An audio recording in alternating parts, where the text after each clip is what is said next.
আপনারা ছাত্র জনতা যারা সামনে আছেন আপনাদেরকে মনে করিয়ে দিতে চাই, একই সাথে যারা উপদেষ্টা রয়েছেন, আজকে আমরা অনেক উপদেষ্টাদেরকে দেখেছি খুনিদেরকে পুনর্বাসন করার বক্তব্য দিতে। আমরা সেই সব উপদেষ্টাদেরকে মনে করিয়ে দিতে চাই, ছাত্র জনতার অভ্যুত্থানের মধ্য দিয়ে আপনি উপদেষ্টা হয়েছেন। সুতরাং যখন কোন বক্তব্য দিবেন আপনার সামনে যেন 5ই আগস্টের গণভবনের চিত্রটা মাথায় থাকে, আপনার সামনে যেন 5ই আগস্টের পার্লামেন্টের চিত্রটা মাথায় থাকে। যারা স্বৈরাচারকে পুনর্বাসন করতে চায়, যারা খুনি হাসিনাকে পুনর্বাসনের মধ্যে বক্তব্য দিতে চায়, আমরা ছাত্র ছাত্রীরা যেভাবে তাদেরকে উপদেষ্টা বানিয়েছি ঠিক একইভাবে গদি থেকে ছুরি নামাকে আমরা দিতে হবে। আজকের এই মঞ্চ থেকে আমি 3টি দাবি জানাতে চাই। এক নম্বরে, যারা খুনিদেরকে পুনর্বাসন করার জন্য যে মেকানিজম করছেন, আপনাদের এই প্লটিং এর আমরা পিছটাপ ভেঙে দিব। এবং আমরা বলতে চাই, আমরা সচেতন করে দিতে চাই উপদেষ্টাদের, আপনারা সচেতন হয়ে যান, আপনাদেরকে ছাত্র জনতা প্রতিহত করবে। সুতরাং খুনিদেরকে পুনর্বাসন করার কোন ধরনের চিন্তা আপনারা করবেন না।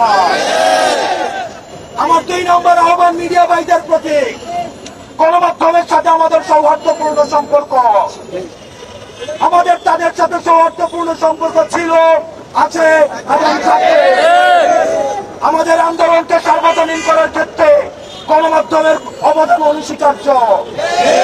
এই ফ্যাসিজমকে উৎখাত করতে গণমাধ্যমের ভূমিকা অনস্বীকার্য। কিন্তু আমরা দেখতে পাচ্ছি কিছু কিছু গণমাধ্যম খুনিদের পুনর্বাসনের ষড়যন্ত্রে লিপ্ত হচ্ছে। আমরা আপনাদেরকে হুঁশিয়ার করে দিতে চাই, আমরা আপনাদেরকে আহ্বান করতে চাই, আপনারা জনতার কাতারে নেমে আসুন। অথবা দেখা যাবে অনেক গণমাধ্যম কর্মীরা শেষ দিকে এসে তাদের ঘুমের মধ্যে তাদের যে ম্যাপটি থাকে সেখানে তারা নেমপ্লেটটা লাগিয়ে জনতার কাতারে নেমে আসতে পারেনি।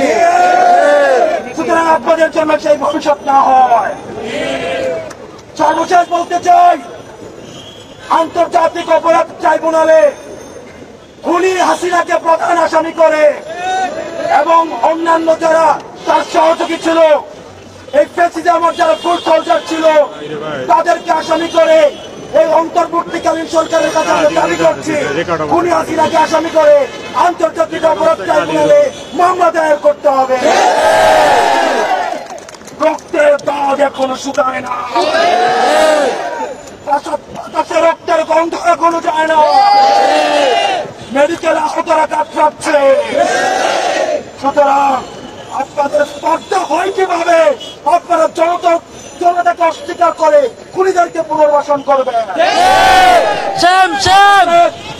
যারা শিক্ষার্থী এখানে রয়েছেন, আমরা আপনাদেরকে বলতে চাই, ক্যাম্পাসে ছাত্রলীগের চলে আসা দখলদারিত্বের যে রাজনীতি, দখলের রাজনীতি, ক্লাসরুমের যে রাজনীতি, স্বৈরাচারকে ফুটবলার হিসাবে পালন করার যে রাজনীতি, এই রাজনীতি ক্যাম্পাসে পুনর্বাসন আর কোনদিন হবে না, কোন দলের মধ্য দিয়েই হবে না।